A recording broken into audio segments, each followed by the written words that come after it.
Entonces, el misterio en el corazón de la conciencia es porque en este universo que parece estar lleno de materia no consciente, con átomos y electrones y estrellas y sistemas solares y todas estas cosas que asumimos, no implican una experiencia sentida desde dentro. Son no conscientes. Cómo la materia no consciente de alguna manera se configura de tal manera para crear una situación donde de repente tiene una experiencia sentida desde adentro. De repente hay algo que es como ser esa materia, y eso a menudo se refiere como el problema difícil de la conciencia. Definiendo la conciencia, todos tenemos una experiencia de conciencia, y no solo eso, es central para todo lo que conocemos y nos importa. Ni siquiera podemos entender completamente qué significaría vivir nuestras vidas sin ello. Todo lo que nos importa, todo lo que experimentamos, todo lo que sabemos, lo sabemos a través de nuestra conciencia de ello. Es nuestro contacto inmediato con el universo, con el resto de la realidad. Y puedes ver esto simplemente imaginando, ya sabes, algo que es importante para ti o incluso algo que no es importante para ti. Cualquier cosa que te haya pasado hoy, cualquier cosa en la que estés pensando, cualquier decisión que estés tratando de tomar, bien, intenta pensar en eso o intenta tomar esa decisión e imagina hacerlo cuando no estás consciente. Te das cuenta de inmediato de que aquí es donde se desarrollan nuestras vidas. Esto es, en cierto sentido, esto es todo. Nuestra conciencia es todo. Y el hecho de que siga siendo tan misteriosa para los científicos y para toda la humanidad, el hecho de que siga siendo uno de los grandes, los misterios sin resolver, lo convierten en algo que a todos pueden emocionar y que inspira asombro en todos. Y el asombro es este sentimiento en el que todos disfrutamos sumergirnos, y este es uno de esos misterios que todavía no se ha resuelto y por eso aún puede inspirar asombro en la mayoría de las personas que comienzan a pensar en ello y descubren cuán misterioso realmente es. Supongo que la pregunta para mí es, y esta es la pregunta con la que me quedé cuando terminé de escribir mi libro, ¿es posible que la conciencia es un fenómeno mucho más básico en la naturaleza y esencialmente impregna todo? Así que es mucho más como la gravedad. Y no es que sea menos especial de lo que asumimos, porque ya sabes, la gravedad es algo obviamente muy especial en nuestro universo, pero afecta a todo. Y la pregunta que aún me interesa mucho y creo que probablemente siempre me interesará es, ¿la conciencia va más allá en la naturaleza de lo que las ciencias asumieron anteriormente? Así que en lugar de surgir de un procesamiento complejo en los cerebros a saber, es posible que sea una propiedad mucho más básica del universo y entonces hay experiencias sentidas surgiendo en más sistemas y organismos de lo que previamente nos dimos cuenta.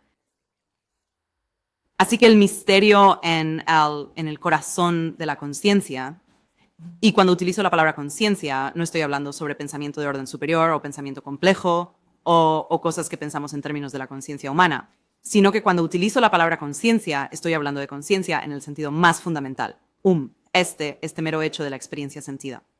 Así que si un gusano está consciente, si hay algo que es ser un gusano, si hay una experiencia sentida, si hay sensibilidad asociada con un gusano y no hay consenso en esto en las ciencias, pero si hay algo que es ser un gusano, obviamente no está planificando su día. No está teniendo pensamientos complejos. Tal vez esté experimentando una sensación muy sutil contra su piel mientras se mueve a través de la tierra, una camisa. Podemos imaginar que eso es una posibilidad. Es posible que haya algún tipo de deseo interno de moverse hacia la comida o alejarse del peligro. Así que cuando utilizo la palabra conciencia en este contexto, al hablar de ello como un misterio, es realmente en este sentido más básico, como el fundamental, experiencia sentida, que sabemos que surge en el universo a partir de nuestra propia experiencia y podemos extrapolar de eso. No hay una definición perfecta para la conciencia de la manera en que la estoy usando aquí en el sentido más fundamental. Y así el filósofo Thomas Nagel escribió un ensayo famoso titulado ¿Cómo es ser un murciélago? Y recomiendo este artículo y creo que es extremadamente útil aquí porque en lugar de dar una definición, él ilustra una imagen de un tipo de experiencia totalmente diferente a una experiencia humana.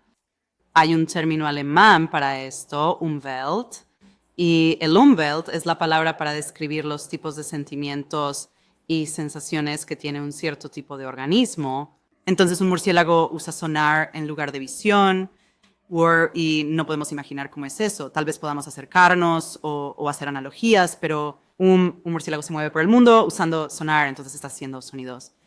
Los sonidos rebotan en las paredes y los árboles y el mundo. Y obtiene una imagen de su mundo exterior de la misma manera que nosotros obtenemos una imagen del exterior, mundo interno a través de la visión. Pero puedes imaginar que la experiencia real sentida de eso es muy diferente de nuestra experiencia de usar la visión. Y entonces cuando piensas en cómo son ciertas experiencias, como es ser un murciélago, como es ser una abeja, creo que esto toca nuestra intuición sobre qué es la conciencia de una manera más directa que algunos de los lenguajes.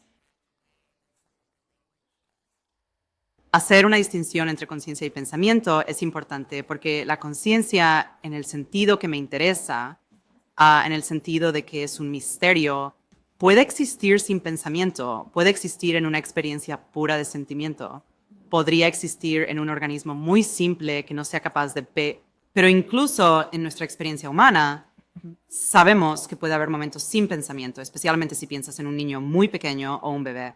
Sentir presión contra la piel, escuchar sonidos en la habitación, antes de que el cerebro sea capaz de distinguir los sonidos y pueda procesarlos y entender el significado detrás de ellos, o tal vez lo que podrían representar.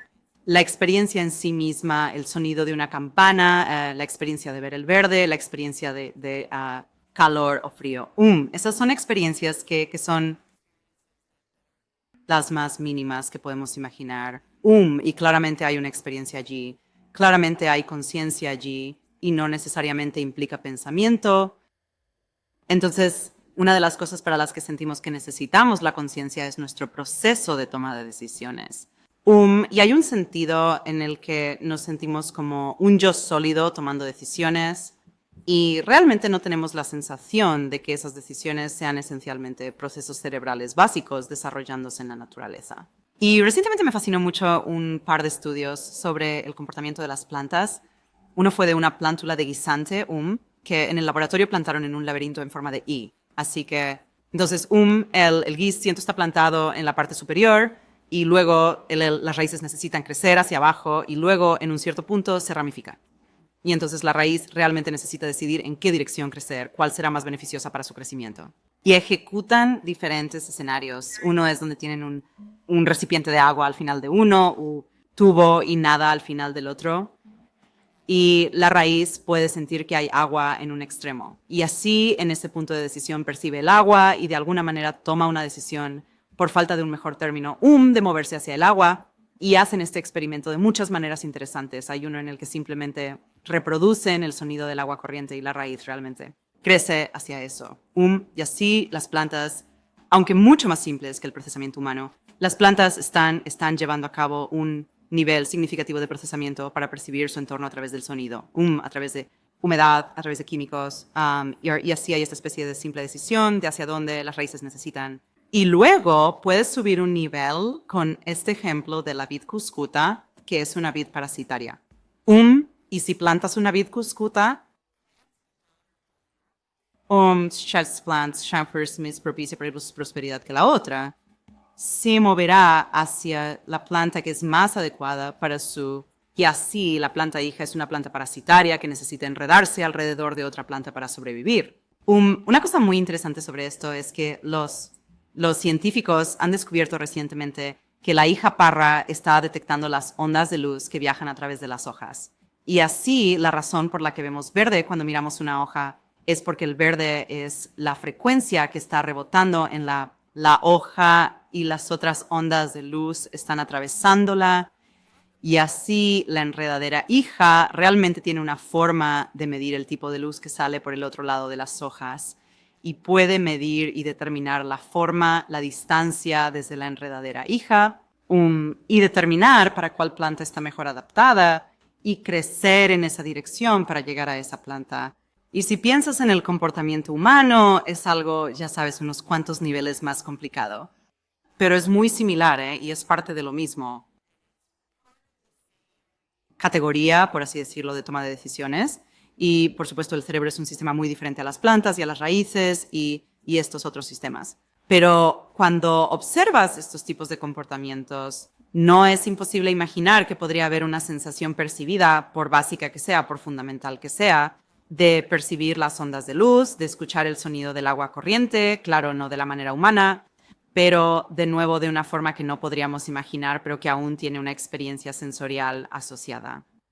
Y así, sí es posible que hemos estado pensando en la conciencia de manera incorrecta, que no es algo que surge de un procesamiento complejo y es algo más básico, algo análogo a la gravedad, donde es más como un campo, algo que es omnipresente. Entonces podemos imaginar que todo tipo de procesamiento en la naturaleza podría incluir algún tipo de experiencia sensible. ¿Quieres apoyar al canal? Únete a la comunidad de miembros de Big Think, donde puedes acceder a los videos antes y sin anuncios.